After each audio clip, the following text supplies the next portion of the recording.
रविंद्रनाथ महतो, माननीय अध्यक्ष झारखंड विधानसभा। आज इस देव और पवित्र भूमि के विधानसभा सभागार में 82वें अखिल भारतीय पीठासीन अधिकारी सम्मेलन के इस ऐतिहासिक कार्यक्रम में उपस्थित माननीय लोकसभा अध्यक्ष श्री ओम बिड़ला जी, राज्यसभा के माननीय उपसभापति श्री हरिवंश जी, हिमाचल प्रदेश के माननीय मुख्यमंत्री श्री जयराम ठाकुर जी, केंद्रीय मंत्रिमंडल के माननीय मंत्रीगण, देश भर के विभिन्न विधानसभाओं एवं विधान परिषदों के माननीय अध्यक्ष एवं उपाध्यक्षगण, लोकसभा सचिवालय एवं हिमाचल विधानसभा सचिवालय के तमाम पदाधिकारीगण एवं कर्मचारीगण एवं इस कार्यक्रम में उपस्थित अन्य प्रतिभागीगण, आज इस प्रतिष्ठित सभा को संबोधित करना वास्तव में एक सम्मान की बात है, जिसके लिए मैं इस सभा के प्रति हृदय से अपनी कृतज्ञता व्यक्त करता हूं। आज का यह कार्यक्रम ऐतिहासिक केवल इस कारण ही नहीं है कि सितंबर 1921 में आज से 100 साल पहले पीठासीन अधिकारियों की पहली बैठक इस ऐतिहासिक धरती पर आयोजित की गई थी। इस कार्यक्रम इसलिए भी ऐतिहासिक है कि 100 वर्ष पूर्व 12 फरवरी 1921 को वर्तमान संसद भवन और तब के केंद्रीय विधानसभा की आधारशिला Duke of Connaught Prince Arthur के द्वारा रखी गई थी। 6 वर्ष बाद जब 18 जनवरी 1927 को संसद भवन की प्राचीर का उद्घाटन तत्कालीन वायसराय लॉर्ड इरविन के द्वारा किया गया, तब इमारत की मुख्य वास्तुकार हर्बर्ट बेकर ने उन्हें सोने की चाबी को प्रस्तुत की थी। तब न तो बेकर ने और न ही इरविन ने यह सोचा होगा कि इस चाबी से वे संसद भवन का प्राचीर का ही नहीं बल्कि भारत की स्वतंत्रता का दरवाजा खोल रहे थे। 20 वर्ष बाद 1947 में संसद भवन का वही प्राचीर भारत की स्वतंत्रता का प्रत्यक्षदर्शी बना एवं प्रथम प्रधानमंत्री पंडित जवाहरलाल नेहरू के कालजयी भाषण ट्राइज टू डेस्टिनी के माध्यम से करोड़ों भारतवासियों की भावनाओं को गूंज से उद्भासित हुआ। आज का यह कार्यक्रम इसलिए भी ऐतिहासिक है कि वर्ष 1925 में इसी ऐतिहासिक शहर में आयोजित केंद्रीय विधानसभा के सत्र में विट्ठल भाई पटेल को अध्यक्ष निर्वाचित किया गया था। महान स्वतंत्रता सेनानी विट्ठल भाई ने जब अध्यक्ष के पद ग्रहण किया तो उन्होंने कहा कि मैं इस क्षण से किसी पार्टी का नहीं हूं, मैं सभी पार्टियों का हूं। यह ऐतिहासिक क्षण उस महान देशभक्त को भी याद करने का है जो आज भी हम सभी पीठासीन अधिकारियों की दलीय भावनाओं से ऊपर उठकर काम करने का रास्ता दिखाते हैं। आजादी से पहले संसदीय परंपराओं का विकास देश में चल रहे स्वतंत्रता आंदोलन में अत्यधिक महत्वपूर्ण था। जहां एक और गोपाल कृष्ण गोखले की संसदीय परंपरा में हमें सिखाती है कि किस प्रकार सरकारी बहुमत की मजबूती स्थिति के बावजूद भी कठिन से कठिन परिस्थिति में संसदीय परंपरा में परंपरागत व्यक्ति लोकहित के मुद्दे को सदन में मजबूती से रख सकता है। वहीं स्वराज पार्टी के देश बंधु चित्तरंजन दास और मोतीलाल नेहरू की परंपरा हमें यह शिक्षा देती है कि मतदान का भी सकारात्मक प्रयोग राष्ट्र हित में कैसे किया जा सकता है। स्वतंत्रता के प्राप्ति सदन के संचालन के विषय में लोकसभा के प्रथम अध्यक्ष मावलंकर जी के द्वारा दिया गया नियमन मुझे अत्यंत ही सारगर्भित प्रतीत होता है। सदन में स्थगन के प्रस्ताव को अस्वीकृत करते हुए मावलंकर जी ने कहा था, I quote, successive speakers of the central legislative assembly including my self had considerably relaxed the rule of admission as it prevailed in the House of Commons for the obvious reason that private members who were in opposition had few opportunities of discussing matters of public importance. The government then was not responsible to the legislature, nor were they amenable to its control. There was therefore good ground for the presiding officers to relax the rule and allow opportunities for discussions of the important questions of the adjournment motion. The conditions now have entirely changed, and therefore in the new setup with the various opportunities and the respective responsible character of the government, we cannot look upon the adjournment motion as a normal device for raising discussion on any important matter, unquote. आज हमारे संसदीय लोकतंत्र में सदस्य उस मुद्दों पर अपनी पार्टी के समर्थन के लिए बाध्य हैं जहां वोट की विभाजन की आवश्यकता होती है, लेकिन साथ ही उन्हें अपने ही लोगों के लाभ में राजनीतिक संबद्धता की परवाह किए बिना सवाल उठाने में स्वतंत्रता दी जाती है। सदस्यों की वाक और अभिव्यक्ति की स्वतंत्रता और दलीय प्रणाली के बीच अच्छा संतुलन स्थापित किया गया है, जो संसदीय लोकतंत्र के लिए मील का पत्थर है।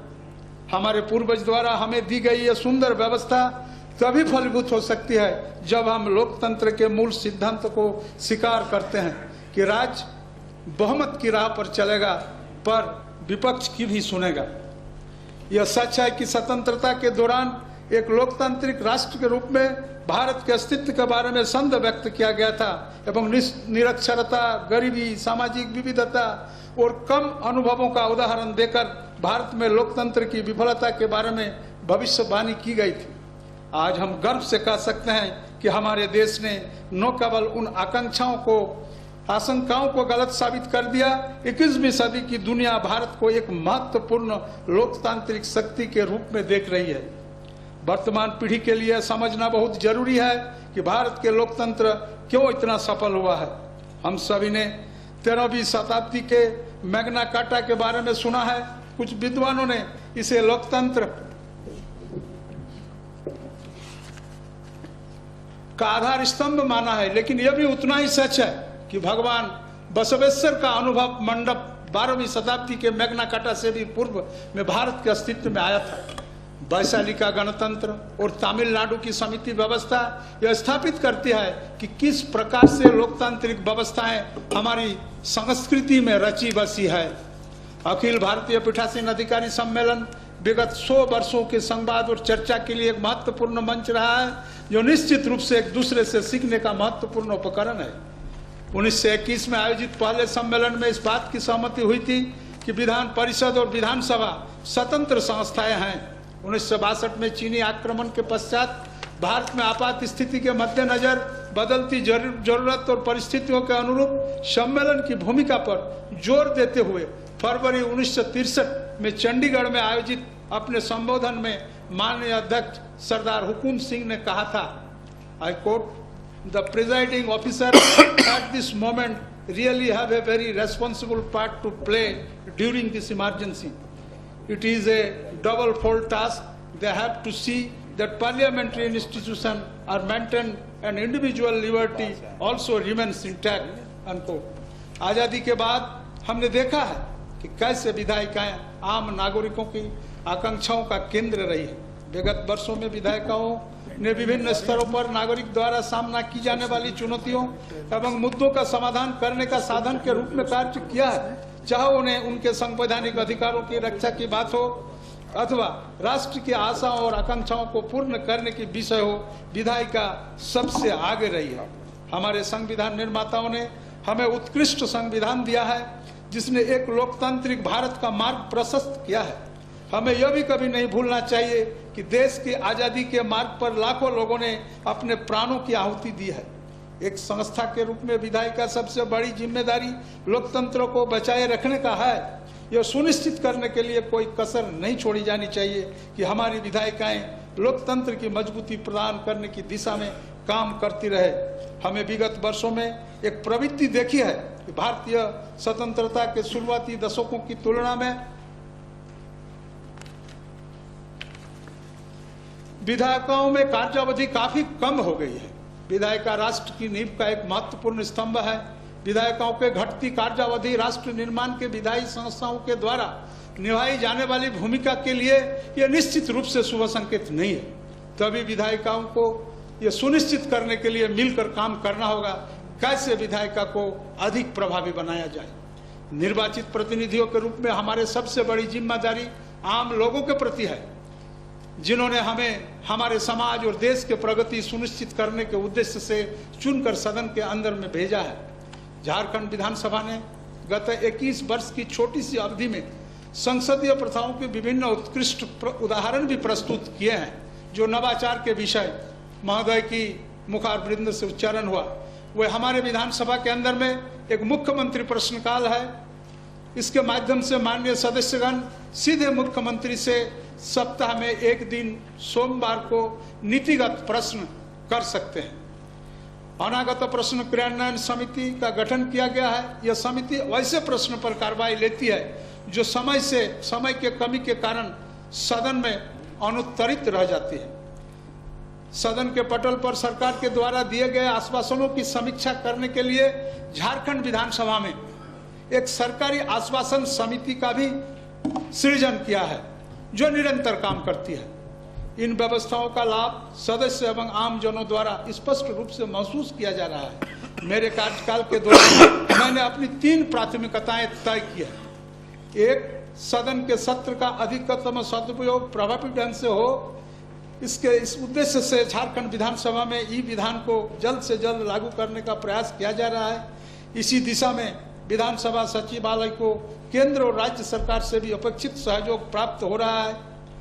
नंबर 2, मैंने सदन की कार्रवाई और विधानसभा के अन्य गतिविधियों को भी आम लोगों के समक्ष लाने का फैसला लिया।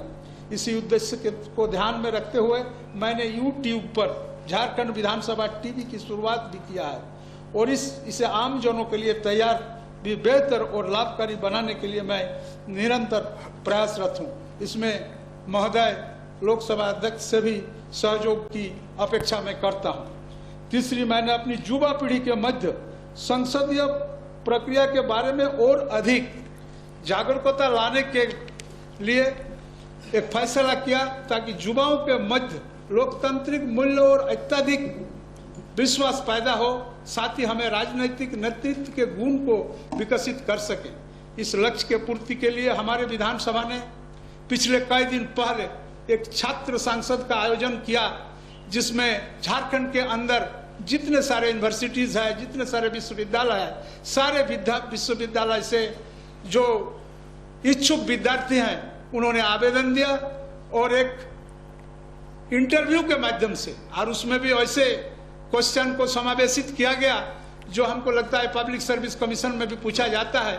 ऐसे परीक्षाओं के माध्यम से 24 छात्रों को हम लोगों ने सिलेक्शन किया और 2 टॉपिक्स पर हमने चर्चा कराया, यूथ फॉर ग्रीन झारखंड और झारखंड वृक्ष संरक्षण विधेयक। और इसका हमने एक शैडो असेंबली का निर्माण किया और शैडो असेंबली निर्माण करने के साथ उन लोगों से भी चर्चा भी कराया। बिल को भी लोगों ने रखा, उसको पारित भी करवाया, उसमें पर्याप्त बहस भी हुआ। यानी विधायी प्रक्रिया का जितने सारे आयाम है सारे को प्रक्रिया पूरा कराने के बाद इसको हमने किया।